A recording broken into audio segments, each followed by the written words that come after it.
الحمدللہ وکفی والصلاۃ والسلام علی عبادہ الذین اصطفیٰ اما بعد فاعوذ باللہ من الشیطان الرجیم بسم اللہ الرحمن الرحیم یا ایھا الذین آمنوا لا تکونوا کالذین کفروا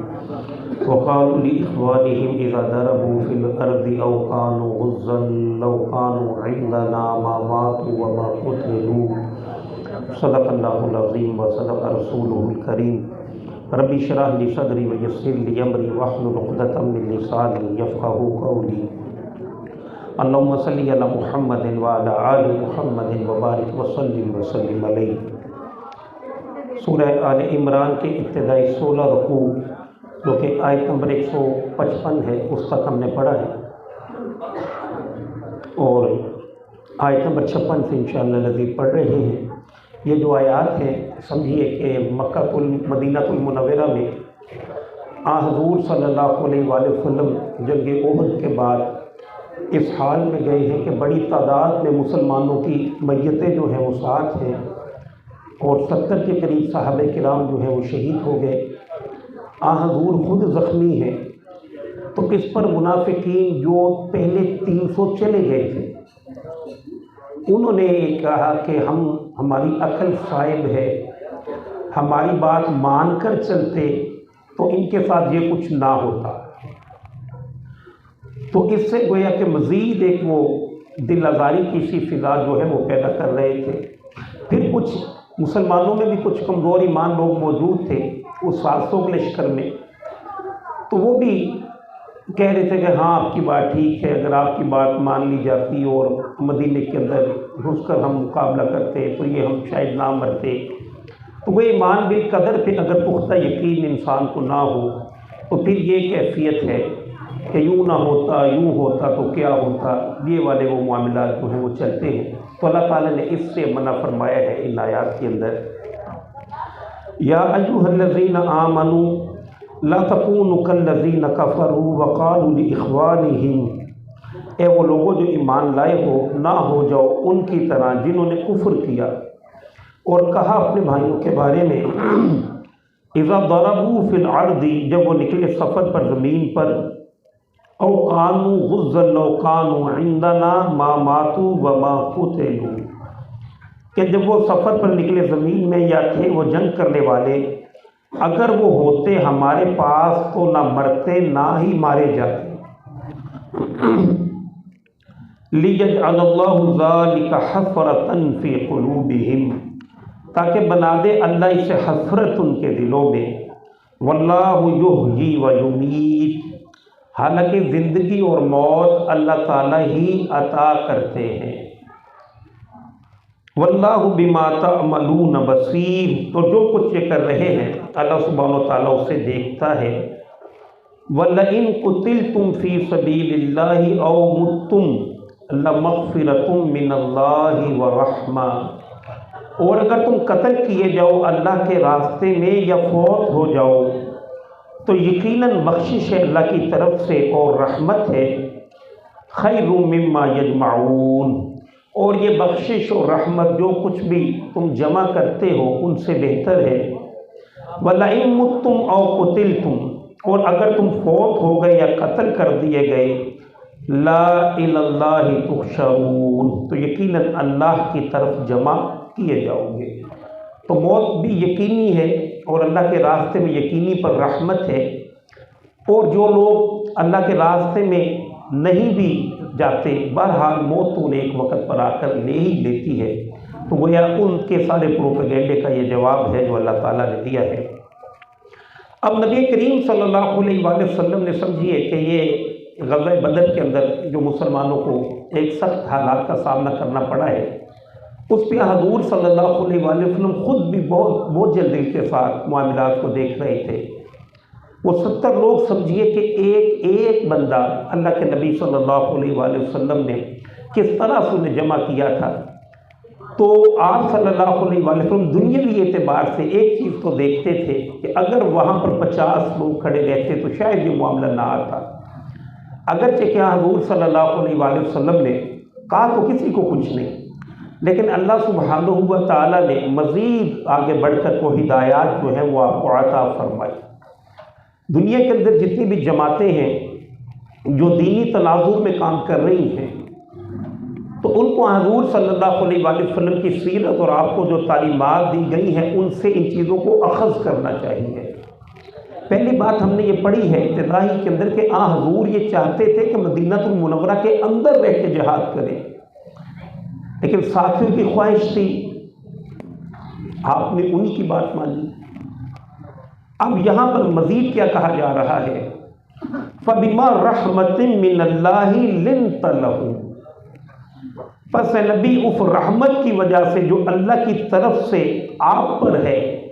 آپ نرم مزاج واقع ہوئے ہیں۔ یہ اللہ کی رحمت ہے کہ انسان کے اخلاق کے اندر بہتری ہو، نرمی ہو۔ وَلَوْ كُنْتَ فَظًّا غَلِيظَ الْقَلْبِ، اور بالفرض محال آپ ہوتے سخت مزاج، تند خو، لَانْفَضُّوا مِنْ حَوْلِكَ، تو یقیناً یہ لوگ آپ سے منتشر ہو جاتے ہیں۔ حضور صلی اللہ علیہ وآلہ وسلم کو بھی یہ کہا جا رہا ہے، حالانکہ آپ کی شخصیت کے اندر جو اٹریکشن ہے کسی اور کے اندر کہاں ہو سکتی ہے، تو فرمایا کہ سخت رویہ اختیار کریں، اپنے جو مامورین ہیں ان کے ساتھ ان کے اوپر اپنے احکامات کو تھوپیں،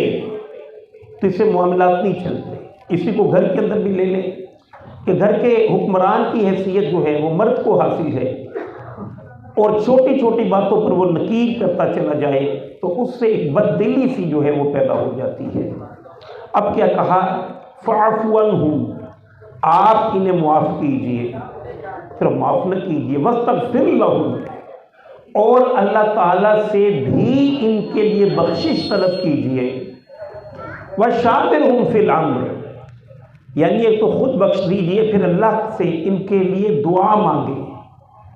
جب ان کے لیے دعا مانگیں گے تو دل کے اندر اگر کچھ بات ہوئی بھی تو وہ ختم ہو جائے گی۔ پھر اس پر وَشَاوِرْهُمْ فِي الْأَمْرِ، اب یہ نہ کریں کہ انہیں مشوروں میں شامل نہ کریں، انہیں مشوروں میں بھی شامل رکھیں۔ فَإِذَا عَزَمْتَ، ہاں جب کسی شورا میں بیٹھے ہیں، کوئی بات طے ہو گئی اور فیصلہ ہو گیا،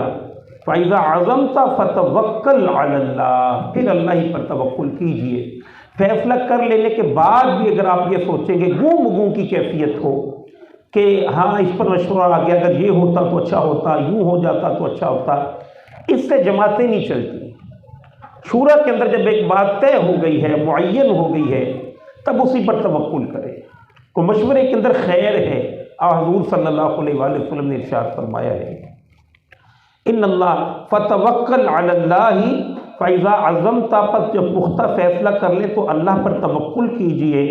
بے شک اللہ تعالیٰ ان اللہ یحب المتوکلین، بے شک اللہ تعالیٰ توکل کرنے والوں کو پسند فرماتا ہے۔ یعنی اب کتنا بڑا یہ معاملہ ہوا تو اس پر بھی فرمایا کہ کوئی بات نہیں، ان کا سابقہ سٹیٹس پوری طرح سے قائم رہنا چاہیے۔ ان ینصرکم اللہ فلا غالب لکم، اب ایک اور بات سمجھائی ہے کہ اصل فیصلہ کن شے جو ہے وہ اللہ کی مدد ہے، اللہ ناراض نہ ہو۔ فرمایا اگر مدد فرمائے تمہاری اللہ، فلا غالب لکم، تو کوئی غالب آنے والا نہیں ہے تم پر۔ وَإِن يَخْذُلْكُمْ وَإِن يَخْذُلْكُمْ، اور اگر وہ ساتھ چھوڑ دے تمہارا، فَمَنْ ذَا الَّذِي يَنْصُرُكُمْ مِنْ بَعْدِهِ، تو پھر کون ہے جو اس کے بعد تمہاری مدد کرے۔ وَعَلَى اللَّهِ فَلْيَتَوَكَّلِ الْمُؤْمِنُونَ،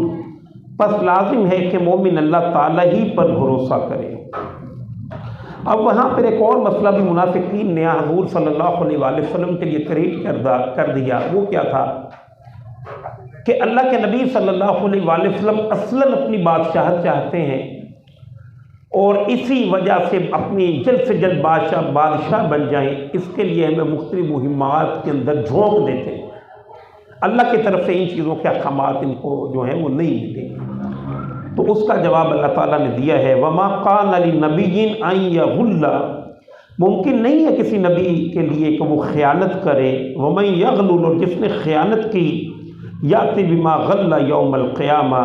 لے آئے گا جو اس نے خیانت کی روز قیامت۔ ثم توفی کل نفس ما کسبت، پھر پورا پورا بدلہ دے دیا جائے گا ہر جان کو اس کا جو اس نے کمایا ہے، وَهُمْ لَا يُظْلَمُونَ، اور ان پر ظلم نہیں کیا جائے گا۔ أَفَمَنِ اتَّبَعَ رِضْوَانَ اللَّهِ كَمَنْ بَاءَ بِسَخَطٍ مِّنَ اللَّهِ، تو کیا جس نے پیروی کی اللہ کی رضا کی، وہ اس جیسا ہو سکتا ہے کہ جو لوٹا اللہ تعالیٰ کی ناراضگی لے کر؟ وَمَأْوَاهُ جہنم، تو اس کا ٹھکانہ جہنم ہے، وَبِئْسَ الْمَصِيرُ، اور وہ بہت ہی بری ہے لوٹنے کی جگہ۔ ہم درجات عند اللہ، ان سب کے ہاں درجے ہیں، ان سب کے درجے ہیں اللہ کے ہاں۔ واللہ بصیر بما یعملون، اللہ خوب دیکھنے والا ہے اسے جو وہ کر رہے ہیں۔ تو پہلے صحابہ کرام رضوان اللہ تعالیٰ علیہ مجمعین کے بارے میں کسی درجے میں کسی کے ذہن میں کوئی شبہ نہ پیدا ہو جائے، اس کے لیے اللہ تعالیٰ نے ان کی جو حیثیت ہے وہ واضح فرما دی کہ یہ مشوروں میں بھی رہنا چاہیے، ہم نے بخش بھی دیا، آپ بھی بخشش کے لیے دعا کیجیے۔ پھر اس کے بعد حضور صلی اللہ علیہ وآلہ وسلم کے بارے میں منافقین نے جب ذرا باتیں کچھ بڑھائی ہیں، اٹھائی ہیں، تو اللہ سبحانہ و تعالیٰ نے پہلے تو کہا کہ کسی نبی کے لیے یہ جائز نہیں ہے، ایسا نہیں ہو سکتا۔ پھر کہا کہ تم جنہیں سمجھ رہے ہو کہ تمہیں مشکلات میں دھکیل رہے ہیں، اصلاً تو وہ اللہ تعالیٰ کا انعام ہے جو تم پر ہوا ہے، اور واقعتاً یہ سچ ہے کہ کتاب اور صاحب کتاب اللہ تعالیٰ کی ساری نعمتوں میں سے وزنی بڑی نعمتیں ہیں۔ لہذا حضور صلی اللہ علیہ وآلہ وسلم کی حیثیت کو اللہ تعالیٰ یہاں پر واضح فرماتے ہیں، لَقَدْ مَنَّ اللَّهُ عَلَى الْمُؤْمِنِينَ، یقیناً احسان فرمایا ہے اللہ تعالیٰ نے مومنوں پر، اِذْ بَعَثَ فِيهِمْ رَسُولًا مِّنْ أَنفُسِهِمْ، جب بھیجے ان میں سے ایک رسول جو انہی میں سے ہیں، یتلو علیہم آیاتہ، وہ تلاوت کرتے ہیں ان پر اللہ کی آیات، ویزکیہم، اب یہ تیسری مرتبہ اللہ کے نبی صلی اللہ علیہ وآلہ وسلم کا طرز تربیت جو ہے وہ آ گیا، ویعلمہم الکتاب والحکمہ، اور سکھاتے ہیں انہیں احکامات اور حکمت، وَإِن كَانُوا مِن قَبْلُ لَفِي ضَلَالٍ مُبِينٍ، اور بے شک وہ لوگ تھے اس سے پہلے یقیناً کھلی گمراہی میں۔ اَوَلَمَّا أَصَابَتْكُم مُّصِیبَةٌ قَدْ أَصَبْتُم مِثْلَیہَا،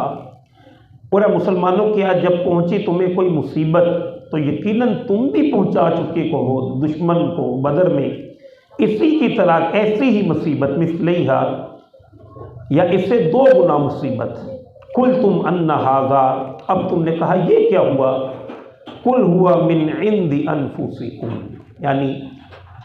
یہ بات آئی کہ پہلے تو اللہ نے فرمایا کہ اگر تمہیں نقصان ہوا ہے تو انہیں بھی تو ہوا، تو انہوں نے تو حوصلہ نہیں ہارا، پھر آ گئے،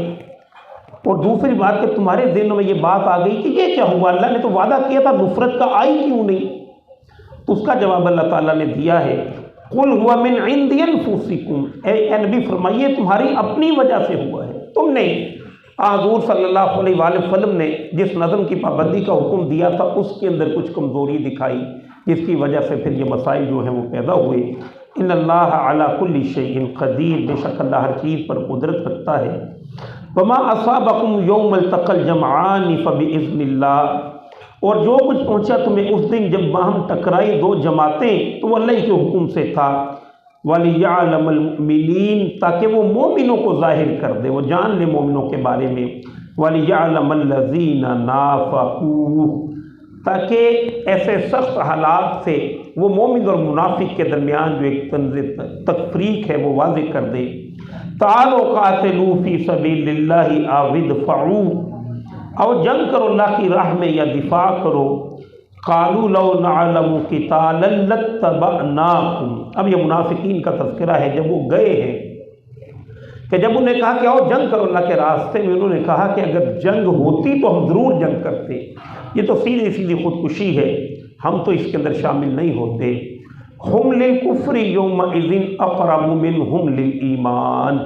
جس روز وہ یہ جملے کہہ رہے تھے اس روز وہ ایمان کی نسبت کفر کے زیادہ قریب تھے۔ یقولون بافواہہم ما لیس فی قلوبہم، وہ کہتے ہیں اپنے منہوں سے جو نہیں ہے ان کے دلوں میں، یعنی ایمان ہے ہی نہیں، زبان ہی سے کہتے ہیں کہ ہم مومن ہیں۔ واللہ اعلم بما یکتمون، اللہ زیادہ جاننے والا ہے اسے جو وہ چھپاتے ہیں۔ الذین قالوا لاخوانہم وقعدوا جنہوں نے کہا اپنے بھائیوں کے بارے میں اور خود بیٹھے رہے، لو اطاعون ما قتلوا، کہ اگر یہ ہماری اطاعت کرتے تو قتل نہ کیے جاتے، قل فادرعوا عن انفسکم الموت ان کنتم صادقین، اے نبی فرمائیے اگر ایسا ہی ہے تو تم اپنے آپ سے موت کو ہٹا لو، کسی ایسی جگہ میں چلے جاؤ، چھپ جاؤ جہاں پر موت نہیں آتی۔ موت نے تو آنا ہی ہے اگر واقعتاً تم سچے ہو۔ اب جو لوگ اس میں چلے گئے ہیں، شہادت جنہیں حاصل ہوئی، ان کے درجات کو اللہ تعالیٰ بیان فرماتے ہیں، وَلَا تَحْسَبَنَّ الَّذِينَ قُتِلُوا فِي سَبِيلِ اللَّهِ أَمْوَاتًا، اور ہرگز گمان نہ کرنا انہیں جو قتل کر دیے جائیں اللہ کی راہ میں کہ وہ مردہ ہیں، بل احیاء عند ربهم يرزقون، بلکہ وہ زندہ ہیں اپنے رب کے پاس اور اللہ تعالیٰ کے ہاں انہیں رزق دیا جاتا ہے۔ فرحین بما آتاہم اللہ من فضلہ، اور بہت ہی خوش ہیں اس پر جو اللہ تعالیٰ نے اپنے فضل سے انہیں عطا کر رکھا ہے۔ وَيَسْتَبْشِرُونَ بِالَّذِينَ لَمْ يَلْحَقُوا بِهِمْ مِنْ خَلْفِهِمْ، اور خوشی مناتے ہیں ان کی جو نہیں ملے ان سے ان کے پیچھے، اللہ خوف علیہم ولا ہم یحزنون، کہ نہیں ہوگا کوئی خوف ان پر بھی اور نہ ہی وہ غمگین ہوں گے۔ یستبشرون بنعمت من اللہ وفضل، وہ خوشی مناتے ہیں اس نعمت کی جو اللہ تعالیٰ کی طرف سے ہے اور فضل۔ وَأَنَّ اللَّهَ لَا يُضِيعُ أَجْرَ الْمُؤْمِنِينَ، اور بے شک اللہ سبحانہ و تعالیٰ مومنوں کا اجر جو ہے وہ ضائع نہیں کرتا۔ اب یہاں سے ایک اور واقعے کا تذکرہ ہے کہ نبی کریم صلی اللہ علیہ وآلہ وسلم سے جب یہ مشرکین مکہ واپس گئے ہیں تو جناب خالد بن ولید رضی اللہ تعالیٰ عنہ کے بارے میں تو یہ بات آ گئی ہے کہ وہ پہلے ہی چاہتے تھے کہ اب موقع ہے مسلمانوں کو کچل دیا جائے، جتنا کچل سکتے ہیں کچھ، اللہ نے اپنی مشیت سے روک دیا۔ اب آگے جا کر ان کے ذہنوں کے اندر یہ خیال واقع ہوا کہ ہم سے کچھ غلطی ہو گئی ہے، لہذا انہوں نے یہ پلان کیا کہ ہاں ٹھیک ہے ہم واپس جاتے ہیں۔ دوسری طرف نبی کریم صلی اللہ علیہ وآلہ وسلم کی اس کی خبر پہنچی۔ اب صحابہ کی کیفیت کیا تھی، آپ کی جماعت کی، کہ سب لوگ سمجھیے کہ زخموں سے چور تھے اور اکثر گھرانوں کے اندر میتیں پڑی ہوئی تھیں، لہذا نبی کریم صلی اللہ علیہ وآلہ وسلم نے پھر حکم دیا ہے کہ اب کھڑے ہو جاؤ، وہ واپس آئے تو ان کا مقابلہ کرنا ہے۔ اب یہ سخت ترین وقت تھا لیکن اس کے باوجود سب نے لبیک کہا اور حضور صلی اللہ علیہ وآلہ وسلم کے ساتھ چلنے کے لیے تیار ہو گئے۔ اللہ تعالیٰ نے ان کے اس عمل کو سراہا ہے۔ ظاہر ہے کہ جب وہ واپس آئے تو ابو سفیان کو بھی پتہ چلا کہ حضور صلی اللہ علیہ وآلہ وسلم اور آپ کے جو جانثاران ہیں تم نے واپس کیا جانا ہے، وہ خود تمہاری طرف آ رہے ہیں، لہٰذا اس پر پھر وہ واپس جو ہے وہ مکہ المکرمہ کی طرف پلٹ گئے۔ پھر آیات کے اندر اللہ تعالیٰ نے یہ بیان فرمایا ہے، الذین استجابوا للہ والرسول من بعد ما اصابہم القرح، اور وہ جنہوں نے لبیک کہا اللہ اور اللہ کے رسول صلی اللہ علیہ وآلہ وسلم کی پکار پر اس کے بعد کہ لگ چکا تھا انہیں زخم، للذین احسنوا منہم واتقوا اجر عظیم، ان کے لیے جو نیک ہوئے ہیں ان میں سے اور پرہیزگاری اختیار کی بہت بڑا اجر ہے۔ اب اگلی یہ جو آیات ہیں یہ اس سے 1 سال بعد نازل ہوئی ہیں، اور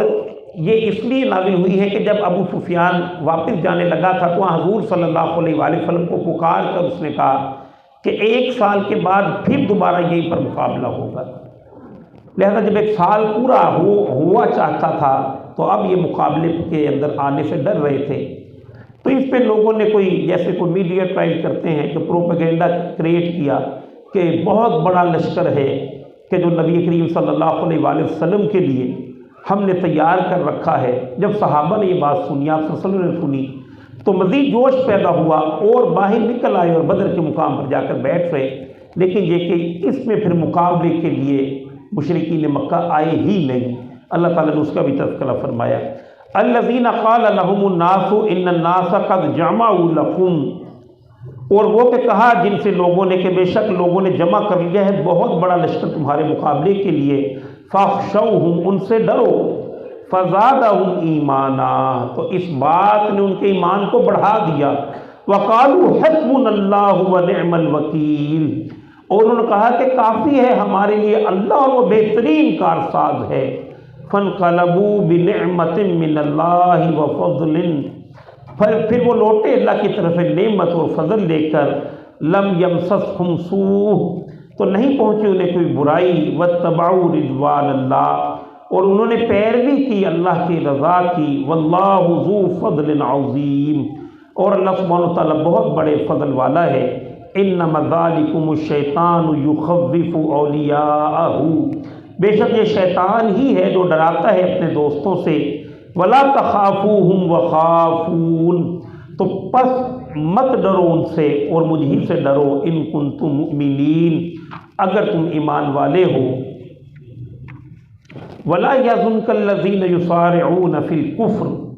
اب نبی کریم صلی اللہ علیہ وآلہ وسلم کو وہاں کے جو حالات تھے وہ کیفیات دیکھ کر حضور صلی اللہ علیہ وآلہ وسلم سمجھیے کہ پریشان ہوتے تھے کہ مشرکین ہیں، منافق ہیں، یہود ہیں، یہ سارا سال مل کے اسی پلاننگ میں رہتے ہیں کہ کسی درجے میں حضور صلی اللہ علیہ وآلہ وسلم کی دعوت حق کو روک سکیں،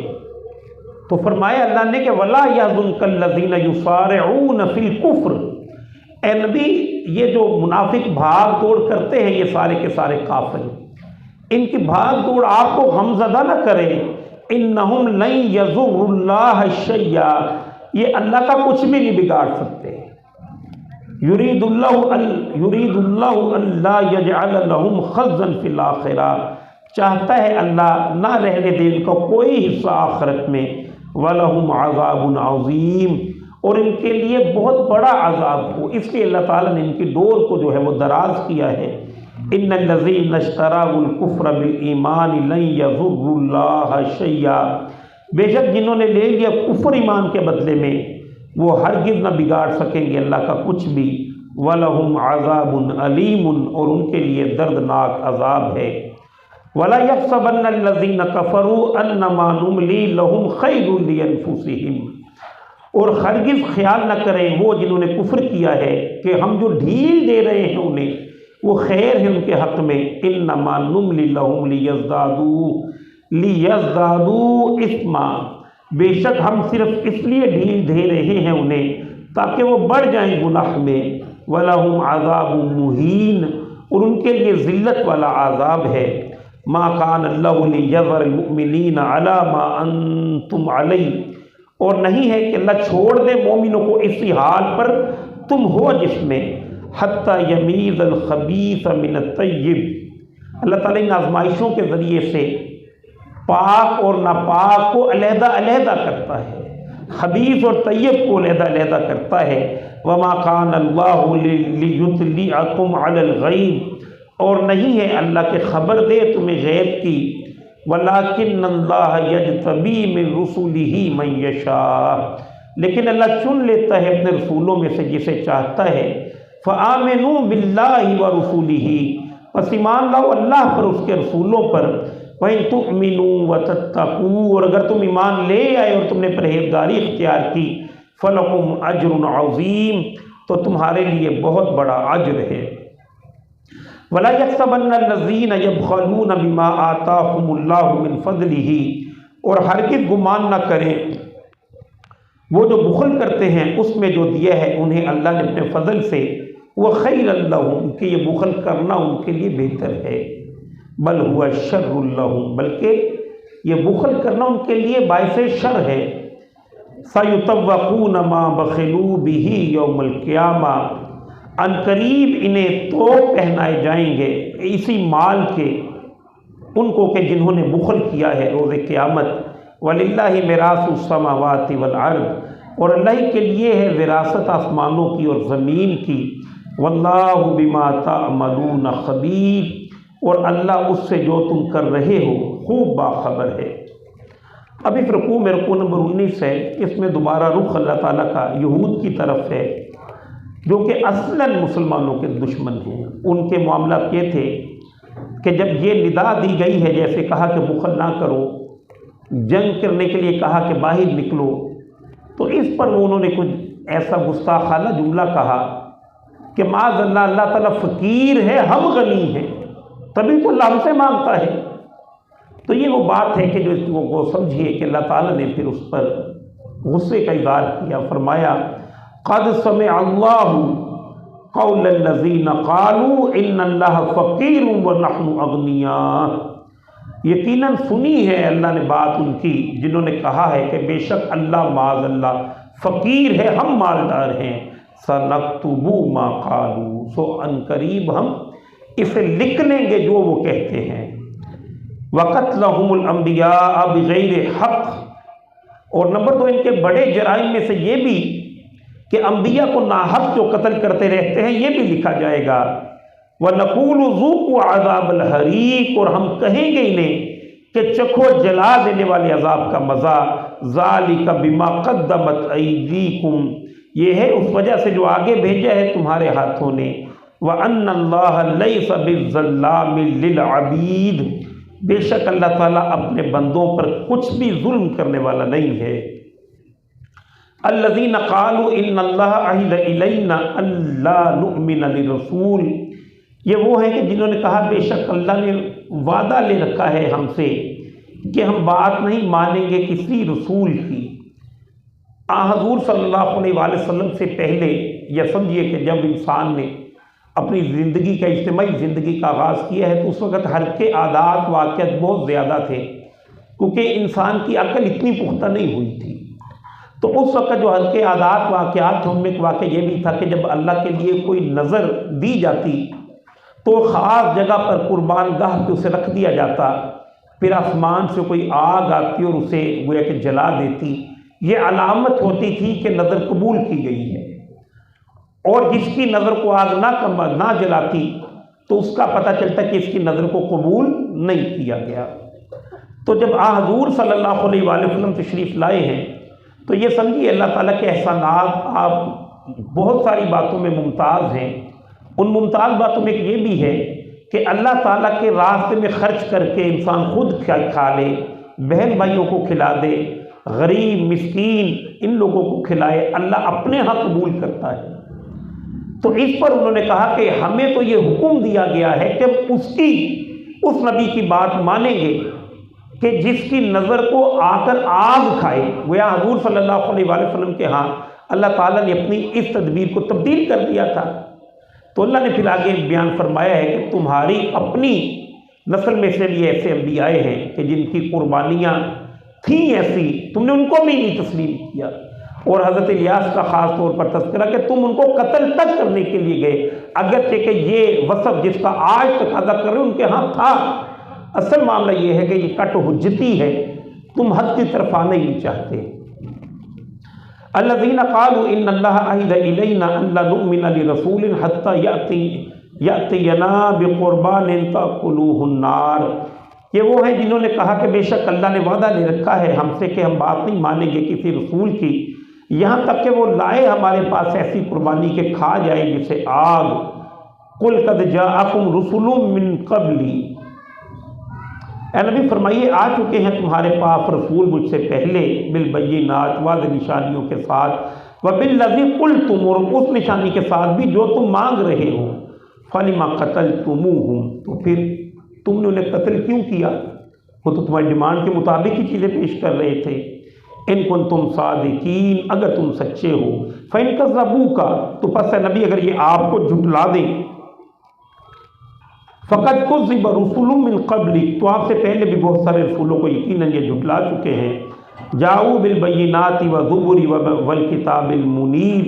وہ رسول بھی آئے تھے ان کے پاس واضح دلائل اور صحیفے اور روشن کتابیں لے کر۔ کل نفس ذائقۃ الموت، ان کا یہ انکار کرتے رہے ہیں۔ تو اصل معاملہ ہے کہ بہرحال سب نے اللہ کے پاس آنا ہے۔ کل نفس ذائقۃ الموت، ہر جان کو موت کا ذائقہ چکھنا ہے۔ وَإِنَّمَا تُوَفَّوْنَ أُجُورَكُمْ يَوْمَ الْقِيَامَةِ، بے شک تمہارے پورے جو اجور ہیں، اجر ہیں، قیامت کے دن تمہیں ادا کر دیے جائیں گے۔ فمن زحزح عن النار وادخل الجنۃ فقد فاز، تو پس اس روز جو بچا لیا گیا آگ سے اور داخل کر دیا گیا جنت میں تو بس وہی کامیاب ہوا۔ وما الحیات الدنیا الا متاع الغرور، اور نہیں ہے دنیا کی زندگی مگر دھوکے کا سامان۔ اس آیت کے اندر اللہ تعالیٰ نے دنیا کی جو حقیقت ہے اسے واضح فرمایا اور اس کا جو سامان ہے اسے واضح فرمایا۔ آگے دنیا کے اندر مراتب کے اندر حیثیتوں کے اندر جو فرق و تفاوت ہے وہ کیوں ہے، اب اگلے حصے میں وہ بات بیان فرما دی۔ لَتُبْلَوُنَّ فِي أَمْوَالِكُمْ وَأَنفُسِكُمْ، یقیناً تم آزمائے جاؤ گے اپنے مال اور اپنی جانوں میں سے۔ یہ اللہ تعالیٰ کی آزمائش ہے، کسی کو وہ زیادہ دے کر آزماتا ہے، کسی کو تنگ دست رکھ کے آزماتا ہے، کسی کو صحت و عافیت و بیٹے دے کر آزماتا ہے، کسی کو بیماری کمزوری بیٹیاں دے کے آزماتا ہے۔ یہ اللہ سبحانہ وتعالیٰ کا معاملہ ہے۔ وَلَتَسْمَعُنَّ مِنَ الَّذِينَ أُوتُوا الْكِتَابَ مِنْ قَبْلِكُمْ وَمِنَ الَّذِينَ أَشْرَكُوا أَذًى كَثِيرًا، تو یقیناً مسلمانوں تمہیں سننی پڑیں گی ان سے جنہیں دی گئی ہے تم سے پہلے کتابیں، اور وہ جو مشرک ہیں ان سے بھی انتہائی اذیت ناک باتیں جو پروپیگنڈا کریں گے تمہارے عقائد پر، تمہارے نظریات پر، اور اذیت والی باتیں جو ہے وہ کریں گے۔ وَإِن تَصْبِرُوا وَتَتَّقُوا، تو پس جو کوئی بھی صبر کر گیا اور اس نے تقوی کی روش اختیار کیے رکھی، اس پروپیگنڈے کے نتیجے میں بھی حق کے دامن کو نہ چھوڑا، فَإِنَّ ذَلِكَ مِنْ عَزْمِ الْأُمُورِ، تو بے شک یہ بڑے ہمت کے کاموں میں سے ہے۔ وَإِذَا أَخَذَ اللَّهُ مِيثَاقَ الَّذِينَ أُوتُوا الْكِتَابَ لَتُبَيِّنُنَّهُ لِلنَّاسِ، اور جب لیا اللہ نے عہد ان سے جنہیں دی گئی تھی کتاب کہ تم ضرور واضح کرو گے اس کتاب کو لوگوں کے لیے اور چھپاؤ گے نہیں، فَنَبَذُوهُ وَرَاءَ ظُهُورِهِمْ، تو انہیں ڈال دیا اس کتاب کو اپنی پیٹھوں کے پیچھے، وَاشْتَرَوْا بِهِ ثَمَنًا قَلِيلًا، اور لے لی اس کے بدلے تھوڑی سی دنیاوی زندگی کی قیمت، فَبِئْسَ مَا يَشْتَرُونَ، تو پس بہت ہی برا ہے جو وہ لے رہے ہیں۔ لَا تَحْسَبَنَّ الَّذِينَ يَفْرَحُونَ بِمَا أَتَوْا، تو ہرگز گمان نہ کرنا انہیں جو اطاعتیں ہیں اس پر جو کچھ انہوں نے کیا ہے، وَيُحِبُّونَ يُحْمَدُوا بِمَا لَمْ يَفْعَلُوا، اور وہ پسند کرتے ہیں کہ ان کی تعریف کی جائے ان کاموں پر جو انہوں نے کی ہے اور ان کاموں پر بھی جو انہوں نے نہیں کیے۔ یہ بھی دنیا پرست لوگ خواہش رکھتے ہیں کہ دنیا کے اندر ان کے نام کے ساتھ تعریف کے لمبے لمبے صاحب کے اور لائقے جو ہیں وہ لگے ہوئے ہوں۔ فَلَا تَحْسَبَنَّهُمْ بِمَفَازَةٍ مِّنَ الْعَذَابِ، پس ہرگز گمان نہ کرنا انہیں بچ نکلنے میں کامیاب عذاب سے۔ وَلَهُمْ عَذَابٌ عَلِيمٌ، ان کے لیے دردناک عذاب ہے۔ وَلِلَّهِ مُلْكُ السَّمَاوَاتِ وَالْأَرْضِ، اور اللہ ہی کے لیے بادشاہی ہے آسمانوں کی اور زمین کی۔ وَاللَّهُ عَلَى كُلِّ شَيْءٍ قَدِيرٌ، اور اللہ سبحانہ و تعالی ہر چیز پر پوری قدرت رکھتا ہے۔ سورہ آل عمران کی 19 رکوع اور 189 آیات ہم نے پڑھی ہے، آخری رکوع زیر مطالعہ ہے۔ یہ قرآن کریم کی انتہائی اہم ترین مقامات میں سے ایک مقام ہے، اور اس میں اصلاً ایک بندہ مومن مسلمان کس طرح کا ہونا چاہیے یہ اللہ سبحانہ و تعالیٰ نے بیان فرمایا ہے۔ ابتدا کے اندر کائنات پر اللہ تعالیٰ نے ایک غور کروایا، اور غور کروانے کے بعد پھر مومنین کا جو طرز عمل ہے اس کا اظہار فرمایا ہے۔ نبی کریم صلی اللہ علیہ وآلہ وسلم سے ان آیات سے سمجھیے کہ آپ صلی اللہ علیہ وآلہ وسلم کو خاص شرف تھا، لہذا آپ تہجد کے لیے جب اٹھا کرتے تھے تو آسمان کی طرف رخ کر کے یہ سورہ مبارکہ کی یہ والی جو آیات ہیں آپ تلاوت فرمایا کرتے تھے۔ پھر نبی کریم صلی اللہ علیہ وآلہ وسلم پر جس رات کی آیات نازل ہوئی ہیں، اما عائشہ طیبہ طاہرہ ان سے ایک واقعہ نقل کیا جاتا ہے۔ علامہ ابن کثیر رضی اللہ نے ایک واقعہ نقل کیا ہے کہ حضرت عطا ابن ابی رباح یہ تابعی ہیں، ایک دفعہ اما عائشہ سے ملنے کے لیے آئے تو اللہ کے نبی صلی اللہ علیہ وآلہ وسلم کے بارے میں پوچھا کہ آپ کا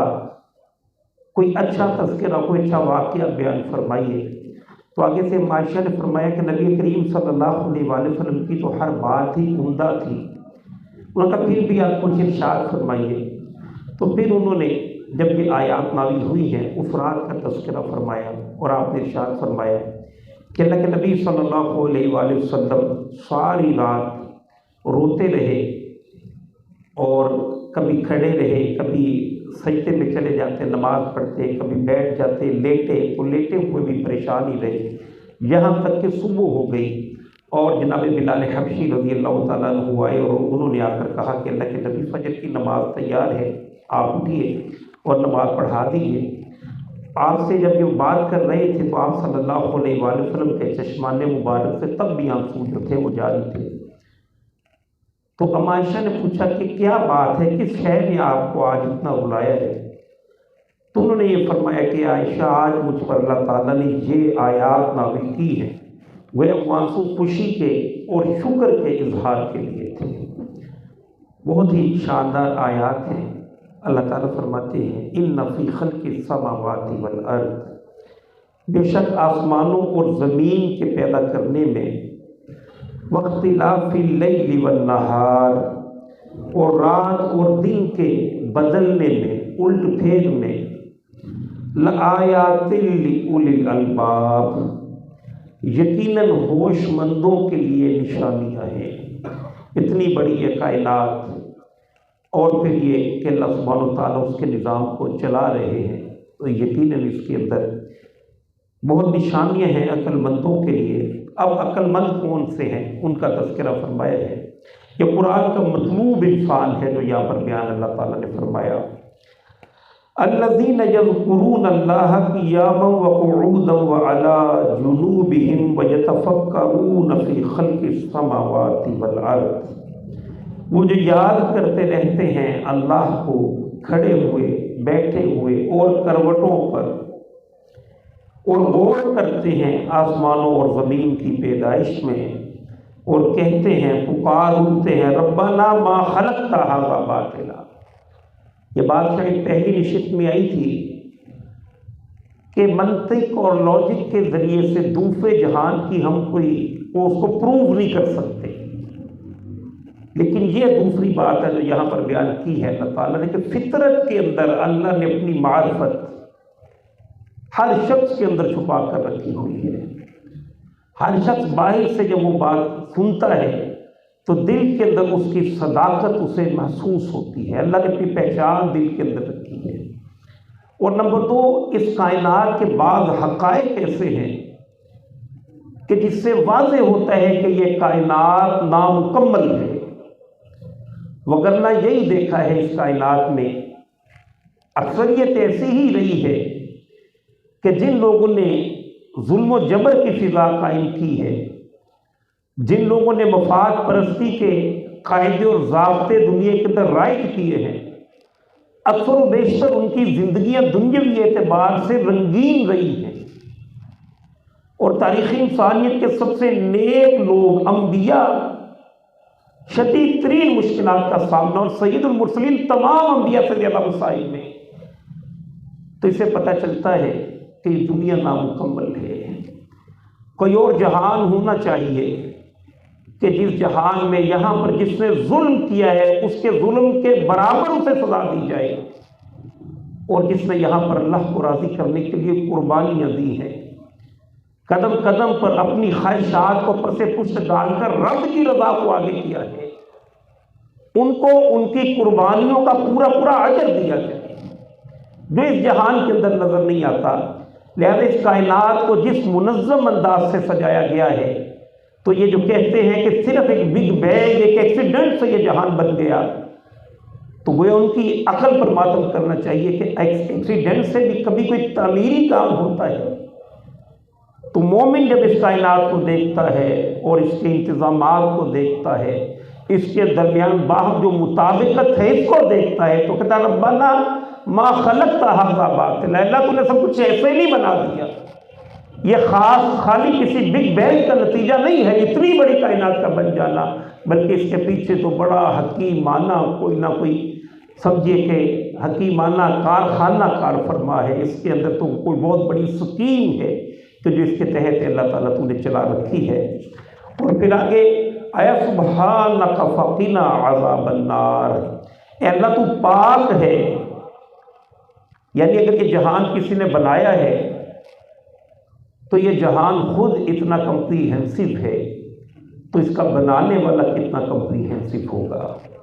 تو فرمایا اللہ تو پاک ہے کہ ویسے ہی کوئی کام کر دے، کوئی لا یعنی کام کر دے۔ سورہ مومنون کے اندر جا کر آئے گا کہ مومنین جو ہیں وہ بلا مقصد کام نہیں کرتے، تو جب مومنین بغیر مقصد کے کام نہیں کرتے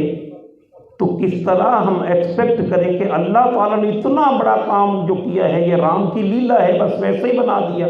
نہیں، بلکہ تو پاک ہے کہ لا یعنی کوئی کام کرے۔ لہذا یہ بھی آگے خود بخود عقل ہی سے حاصل ہونے والی شے ہے، فَقِنَا عَذَابَ النَّارِ، تو اللہ تعالیٰ بس ہمیں آگ کے عذاب سے بچا دے۔ اس کائنات میں سمجھیے کہ انسان جب غور و خوض کرے تو حقائق اس کے اوپر خود بخود واضح ہوتے چلے جاتے ہیں۔ پھر خارج سے ایک آواز آتی ہے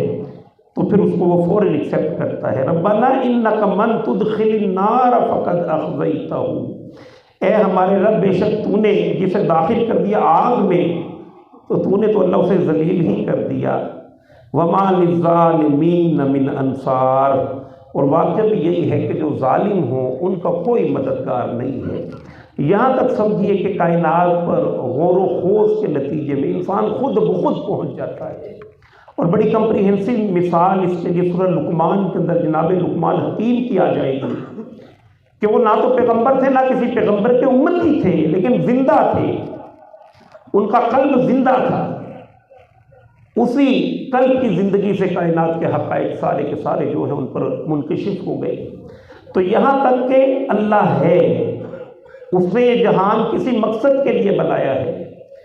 اور یقیناً ایک اور جہان ہے جس میں جزا و سزا ہو کر رہے گی۔ یہ انسان اپنی عقل سے یہ سارے معاملات خود طے کر سکتا ہے، لیکن اس سے بہرحال یہ ہے کہ کائنات کے اصل حقائق پوری طرح سے واضح ہو جائیں وہ نہیں ہوتا، اس کے لیے اضافی انبیاء کے ذریعے سے تعلیم کی جاتی ہے کہ جس میں قطعی انداز سے وہ سارے معاملہ جن سے معاملہ پیش آنا ہے انبیاء ان چیزوں کو واضح کرتے ہیں۔ لہذا ایک شخص فطری طور پہ یہاں پر پہنچا ہوا ہے، اللہ تک پہنچا ہوا ہے، تو خارج میں کسی نبی نے آواز دی تو وہ آواز بالکل ایسی تھی کہ جیسے وہ اپنے دل کے اندر محسوس کرتے ہیں، لہذا فوراً اسے تسلیم کر لیا۔ لہذا فرمایا ربنا اننا سمعنا منادیا ینادی للایمان، اللہ ہم نے سنا ہے ایک ندا دینے والا جو ایمان کی ندا دے رہا ہے، ان آمنوا بربکم، کہ لوگوں لاؤ ایمان اپنے رب پر، فآمنا، تو اللہ تعالیٰ ہم نے اس کی بات کو تسلیم کر لیا ہے۔ کس بنیاد پر تسلیم کیا؟ کہ کتنی چیزوں پر غور و خوض کے نتیجے میں وہ خود پہنچے ہوئے تھے۔ ربنا فاغفر لنا ذنوبنا، تو بس اے ہمارے پروردگار ہمارے گناہوں کو بخش دے، وکفر عنا سیئاتنا، اور دور کر دے ہم سے ہماری خطائیں، وتوفنا مع الابرار، اور اللہ میں وفات دے نیک لوگوں کے ساتھ۔ ربنا وآتنا ما وعدتنا علی رسولک، اور اے ہمارے رب عطا فرما ہمیں وہ سب کچھ جس کا تو نے وعدہ کیا ہے ہم سے اپنے رسولوں کے ذریعے سے، ولا تخزنا یوم القیامہ، اور رسوا نہ کرنا ہمیں روز قیامت، انک لا تخلف المیعاد، بے شک اللہ سبحانہ و تعالیٰ تو اپنے وعدے کے خلاف نہیں کرتا۔ گویا ہمیں یہ ڈاؤٹ ہے اپنے بارے میں کہ ہم ان وعدوں کے مصداق بن پاتے ہیں یا نہیں بن پاتے، لیکن یہ کہ تو اپنے وعدے کے خلاف نہیں کرتا۔ یہ ساری بات کے بعد سمجھیے کہ اللہ تعالیٰ کو پکارا ہے تو اللہ تعالیٰ نے آگے سے وہ جواب دیا ہے، فاستجاب لهم ربهم، تو قبول فرما لی ان کی دعا ان کے پروردگار نے، انی لا اضیع عمل عامل منکم، اور فرمایا بے شک میں کسی ضائع نہیں کرتا تم میں سے کسی بھی عمل کرنے والے کے کسی بھی عمل کی۔ اللہ تعالیٰ ہر کسی کے ہر عمل کو محفوظ رکھتے ہیں، من ذکر او انثیٰ،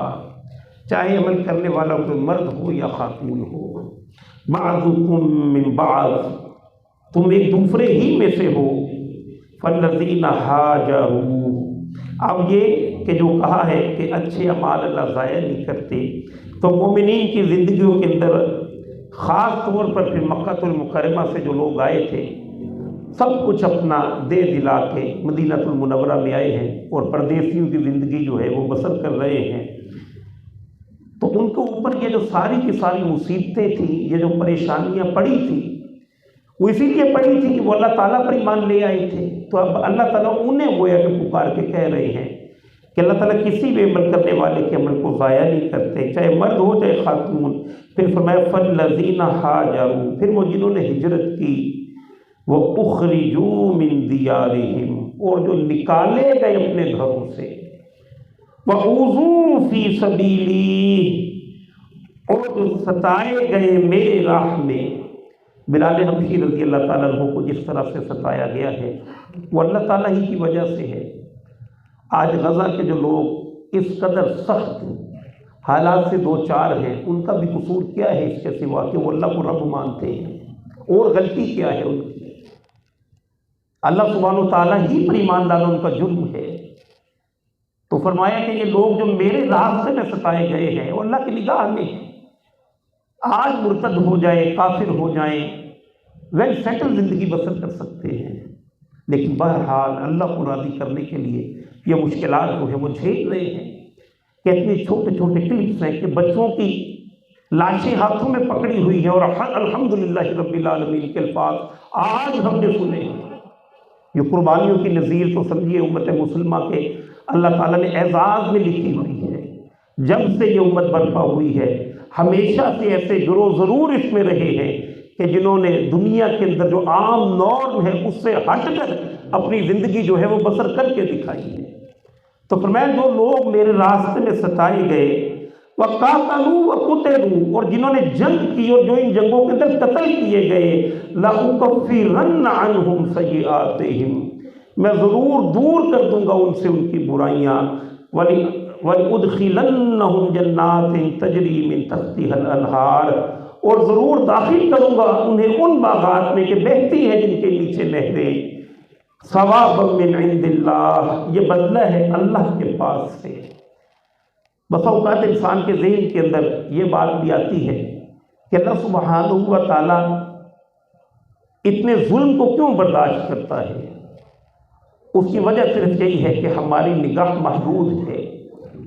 ہم یہاں پر دیکھتے ہیں کہ کوئی خاتون ہے، کوئی مرد ہے، اس کی پوری فیملی جو ہے وہ کسی بم کے نتیجے میں پورا کا پورا گھر اڑ گیا، جبکہ اللہ سبحانہ و تعالیٰ دیکھتے ہیں کہ اس مرد کو ویسے بھی جانا تھا اور اٹھا کر وہاں سے جنت کے اندر لے جا کر بہتر زندگی جو ہے وہ عطا فرما دی۔ تو اللہ سبحانہ و تعالیٰ کی اسکیم جو ہے وہ بہت بڑے کینوس پہ یہ ساری کی ساری چیزیں جو ہیں وہ ہوتی ہیں۔ وَلَأُدْخِلَنَّهُمْ جَنَّاتٍ تَجْرِي مِن تَحْتِهَا الْأَنْهَارُ ثَوَابًا مِنْ عِنْدِ اللَّهِ وَاللَّهُ عِنْدَهُ حُسْنُ الثَّوَابِ، اللہ ہی کے پاس ہے بہتر بدلہ۔ لا يغرنك تقلب الذين كفروا في البلاد، اب کہا نبی کریم صلی اللہ علیہ وآلہ وسلم کو دوسری مرتبہ اللہ تعالیٰ نے یہ کہا، اے نبی ہرگز دھوکے میں نہ ڈالے، آپ کو چلنا پھرنا ان کا جنہوں نے کفر کیا ہے شہروں میں، ایک دوسرے سے ملتے جلتے ہیں، پروپیگنڈے کرتے ہیں، پلان بناتے ہیں، اللہ کی بات کو دبانے کی کوشش کرتے ہیں، مومنوں پر ظلم کرنے کے لیے پلان کرتے ہیں۔ تو ان کی سرگرمی آپ دیکھتے تو تھے، فرمایا دیکھ کر پریشان نہ ہو، متاع قلیل، یہ ان کی زندگی دنیاوی زندگی کا تھوڑا سا فائدہ ہے، ثم مأواہم جہنم، پھر ان کا ٹھکانہ آگ ہے، وبئس المہاد، اور یہ برا ہے یہ ٹھکانہ، لیکن للذین اتقوا ربہم، لیکن وہ کہ جو بچتے رہے اپنے رب کی نافرمانی سے، لہم جنات تجری من تحتها الانہار، ان کے لیے ایسے باغات ہیں کہ بہتی ہیں جن کے نیچے سے نہریں، خالدین فیہا، وہ ہمیشہ رہنے والے ہیں ان میں، نزلا من عند اللہ وما عند اللہ خیر للابرار، اور جو کچھ اللہ جو یہ مہمان نوازی ہے اللہ کی طرف سے اور جو کچھ اللہ کے پاس ہے وہ بہتر ہے نیک لوگوں کے لیے۔ وَإِنَّ مِنْ أَهْلِ الْكِتَابِ لَمَنْ يُؤْمِنُ بِاللَّهِ، اور بے شک اہل کتاب میں سے یقیناً وہ ہیں جو ایمان رکھتے ہیں اللہ پر، وَمَا أُنزِلَ إِلَيْكُمْ وَمَا أُنزِلَ إِلَيْهِمْ، اس کلام پر نبی جو آپ کی طرف نازل کیا گیا ہے، نہیں، اس کلام پر جو مسلمانوں تمہاری طرف نازل کیا گیا ہے اور جو ان کی طرف نازل کیا گیا ہے، خاشعین للہ، وہ عاجزی اختیار کرنے والے ہیں اللہ کے لیے، لا یشترون بآیات اللہ ثمنا قلیلا، نہیں لیتے اللہ کی آیات کے بدلے تھوڑی سی قیمت، اولئک لہم اجرہم عند ربہم، یہی لوگ ہیں کہ جن کے لیے ان کا اجر ہے ان کے رب کے پاس، ان اللہ سریع الحساب، اور بے شک اللہ سبحانہ و تعالیٰ بہت جلد حساب لینے والا ہے۔ یا ایھا الذین آمنوا اصبروا، اب یہ فلاح اخروی کے لیے اللہ تعالیٰ نے سمجھے کہ ایک اور ہدایت، بلکہ 4 ہدایات ہیں جو یہاں پر دی ہیں۔ یا ایھا الذین آمنوا اصبروا، اے وہ لوگوں جو ایمان لائے ہو صبر کرو، ڈٹے رہو، وصابروا، اور صبر میں بازی لے جاؤ۔ صبر تو ظالم بھی کر رہے ہیں، مشرکین مکہ بھی کر رہے ہیں، تمہارا صبر ان سے اوپر ہونا چاہیے۔ وَرَابِطُوا، اور باہم جڑ جاؤ ایک دوسرے سے، مل جل کے ایک امت کی صورت میں ایک قوت بن جاؤ۔ وَاتَّقُوا اللَّهَ لَعَلَّكُمْ تُفْلِحُونَ، اور بچتے رہو اللہ تعالیٰ کی نافرمانی سے تاکہ تم فلاح پا سکو۔ الحمدللہ اللہ کی توفیق سے ہماری سورہ آل عمران یہ مکمل ہوئی۔ سورہ البقرہ سے لے کے سورہ آل عمران کے مابین بہت سارے ربط تھے جو وقت کی قلت سے بہرحال اس انداز میں بات نہیں کی گئی، لیکن یہ کہ سمجھیے کہ سورۃ البقرہ کے اندر جو مضامین ہم نے سمجھے، ایک ان دونوں صورتوں کے اندر ایک تو یہ کہ عیسائی اور یہودیوں کی تاریخ اور ان کے ہاں جو ہٹ درمی ہے اس کا کثرت کے ساتھ تذکرہ آیا، پھر جستا جستا گریجولی شریعت کے احکامات آئے، نماز پڑھنا، پھر خاص طور پر حج عمرے کا طریقہ آیا، اور اسی طرح پھر اللہ کے راستے میں مال خرچ کرنا، جہاد اور قتال، اس کے احکامات آئے۔